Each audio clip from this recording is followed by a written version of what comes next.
Halo sob, ketemu lagi sama Mimin di berita terkini MotoGP. Dalam balapan Australia kemarin, mungkin kita melihat Yamaha dan Honda tak lagi ada di posisi buncit. Meskipun belum kita lihat bertarung di 5 besar, namun mereka telah lolos dari hasil buruk balapan yang biasanya hanya bisa bersaing sesama Jepang di posisi 15 ke bawah. Dan kini bisa bertarung dengan Eropa. Tentu ini adalah kabar baik untuk tahun 2025 nanti ketika mereka tetap diberi keleluasaan upgrade kendaraan, sedangkan Eropa divakumkan untuk update mesinnya. Dan seperti apa perkembangan Honda dan Yamaha sejauh ini, kita bahas. Kita mulai dari Yamaha milik Rins.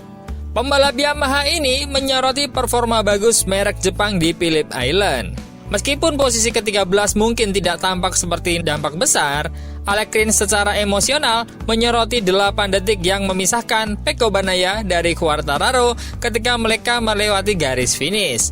Perbedaan ini masih menjadi perbedaan yang besar bagi Yamaha, salah satu merek tersukses dalam sejarah MotoGP. Namun, perbedaannya jauh lebih kecil jika dibandingkan dengan Grand Prix sebelumnya, yang jaraknya sangat jauh. Di Jepang, misalnya, Quartararo tertinggal 32 detik. Meskipun peningkatan Yamaha di Phillip Island cukup signifikan, kita harus menunggu balapan berikutnya untuk melihat apakah hal ini hanya terjadi satu kali saja di Phillip Island. Namun untuk saat ini, Rins sangat menikmati hasil hari Minggu lalu. Saya tidak percaya dengan apa yang saya lihat. Kecepatan balapannya sangat mengesankan. Beberapa bulan lalu sepertinya kita tidak berada di kategori yang sama. Dan hari ini kita berada di sana bersama yang lain. Menyelesaikan 10 detik di belakang Bagnaia adalah hal yang positif. Aku tidak percaya dengan apa yang kulihat. Kami menghabiskan hampir seluruh balapan dengan 1 menit 29 detik. Dan saya mempertahankan konsentrasi untuk mengulanginya sebaik mungkin. Kami mengejar Quartararo, dan ketika saya melewatinya, saya berharap bisa membuka celah dan melanjutkan dengan Jack Miller, bahkan mungkin menyerangnya. Tapi, Quartararo mendapatkan angin kedua. Itu mengesankan, karena dia bisa melewati saya lagi. Dan dia melampaui Jack Miller, kemudian Raul Fernandez. Saya tidak bisa lagi melaju lebih cepat dari 1 menit 28,7 detik. Dan pada akhirnya, sangat sulit untuk meningkatkan waktu tersebut. Jack mengalami masalah di 2 lap terakhir, tapi saya tidak punya waktu untuk melewatinya. Mengenai apa yang masih kurang, saya senang karena kecepatan balapan sangat mengesankan. Meskipun saya masih memiliki batasan yang menghalangi saya untuk berbelok sesuai keinginan dan mengontrol traksi. Saya harus sangat konservatif, dan disitulah saya kalah dibandingkan orang lain. Tapi, kita harus ingat bahwa beberapa bulan lalu, sepertinya kita tidak berada dalam kategori yang sama. Dan hari ini, kita berada di sana, bersama yang lain. Dan finish dekat ini dengan Pecco Bagnaia, itu positif. Sedangkan Fabio Quartararo menjelaskan dengan update sekarang ini, hasil yang bagus ini tahun depan akan jauh berbeda. Setelah finish ke-9 di Phillip Island, Fabio Quartararo tetap mengkritik kurangnya grip yang dialami Yamaha, terutama di lap pertama, meski dia menyoroti kecepatan bagusnya di lap terakhir. Fabio Quartararo melintasi garis finish di posisi ke-9 pada hari Minggu. Di luar hasil akhir, dia menyoroti selisih 8 detik yang memisahkan dari Bagnaia, posisi ketiga di akhir balapan. Saya tidak menyangka akan cepat ini pada akhirnya. Di sisi lain, saya mengambil resiko melakukan high set 5 atau 6 kali. Ban belakang belum siap dan saya selalu beresiko kehilangan ban secara agresif. Kita perlu meningkatkan aspek ini. Karena di sini, juga di Mandalika, kami mengalami masalah dalam mendapatkan suhu ban yang tepat. Kita harus memahami alasannya, tapi saya bahagia dengan 10 lap terakhir saya. Lap pertama, dan performa luar biasa di lap terakhir, sesuatu yang bahkan tidak dia duga sendiri. Saya telah membuat awal yang baik dengan memperoleh 5 atau 6 posisi, tapi saya tidak dapat mengimbangi grup depan. Tidak bisa memanaskan ban adalah masalah terbesar saya. Sejujurnya, saya tidak menyangka akan secepat itu pada akhir-akhir balapan. Pada hari Jumat, dalam time trial, saya mencatatkan waktu 1:28,4 detik. Dan pada hari ini, pada lap 26, saya lebih cepat.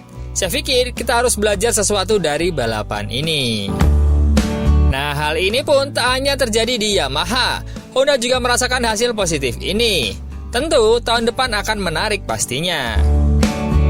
Setelah sebelumnya memenangi GP Australia tahun 2023, Johann Zarco mengalami keberuntungan yang berbeda tahun ini, yakni finish di posisi ke-12, namun dia mengaku terkesan dengan kecepatannya, terutama kecepatan rekan senegaranya Fabio Quartararo.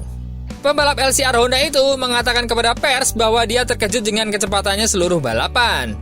Kecepatannya yang mengesankan, saya tidak percaya apa yang saya lihat di dashboard. Kami mencatatkan waktu hampir seluruh balapan di bawah 1:29 detik. Saya mencoba untuk tetap fokus untuk mencoba mengulang semuanya dan tetap berada di belakang para pembalap di depan saya. Zarco kemudian berbicara tentang beberapa kali menyalip yang dilakukannya dan bagaimana dia disalip kembali bahkan oleh rekan senegaranya dengan kecepatan yang mengejutkan. Raul Fernandez menyalip saya. Dia lebih cepat, lalu Jack Miller, dan saya berhasil mengikutinya. Kami mengejar Fabio Quartararo dan kemudian ketika saya menyalip Fabio Quartararo, saya berharap bisa mendapatkan sedikit jarak, mengejar Jack Miller, bahkan mungkin menyerangnya. Namun, Quartararo berhasil bangkit, itu sangat mengesankan, dan dia menyalip saya lagi, mengejar Jack Miller kemudian Raul.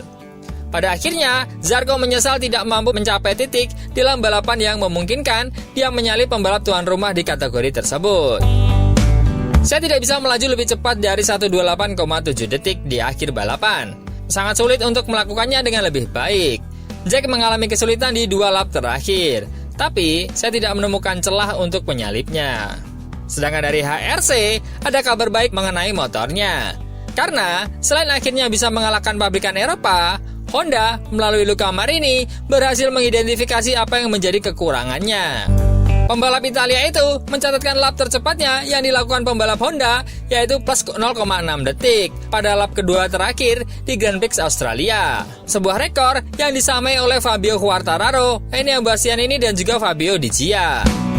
Kami menghabiskan banyak putaran untuk menaikkan suhu di tepi kompon yang lebih keras di sisi kiri dari ban belakang lunak, kata Marini yang juga kehilangan banyak posisi ketika awal balapan ketika dia harus menghindari Marc Marquez yang bermanuver. Untuk ini, kami tidak mampu bersaing dengan yang lain, terutama melawan KTM dan Aprilia. Kami memang lambat di awal, namun setelah 6 putaran, saat ban belakang sudah siap, kecepatannya mulai sangat kompetitif dan saya bisa menikmatinya. Perasaan dengan motor itu adalah salah satu yang terbaik musim ini. Jadi, kami harus mencoba memahami cara membuat ban belakang bekerja dengan lebih baik. Meski belum berhasil masuk 10 besar, Marini merasa gembira dengan kemajuan yang telah dicapai sejauh musim ini. Pria berusia 27 tahun itu mengatakan area yang perlu dikerjakan sudah jelas. Yang pasti, ini masalah distribusi berat di motor. Kami punya banyak beban di bagian depan karena dulu motor ini sukses dengan formasi tersebut, khususnya dengan ban Bridgestone. Honda selalu menang dengan cara tradisional dalam membangun motor untuk Jepang. Bagi pengendara, sensasi seperti ini dengan ban depan juga luar biasa. Tapi masalahnya adalah, bagian belakang adalah bagian terbaik dari ban Michelin, dan kami tidak dapat menggunakan semua potensi ban belakang.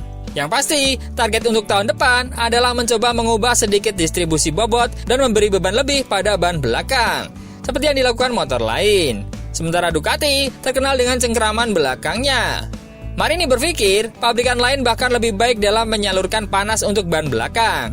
Saya pikir kita harus memperhatikan KTM, khususnya karena mereka adalah penguasa dalam hal ini. Karena menurut saya, jika kami mampu mensolusikannya, kami bisa berjuang untuk posisi 7 dan 8 saat ini. Wah, kalau Marini saja bisa kencang, berarti Honda kini sudah jauh berubah nih.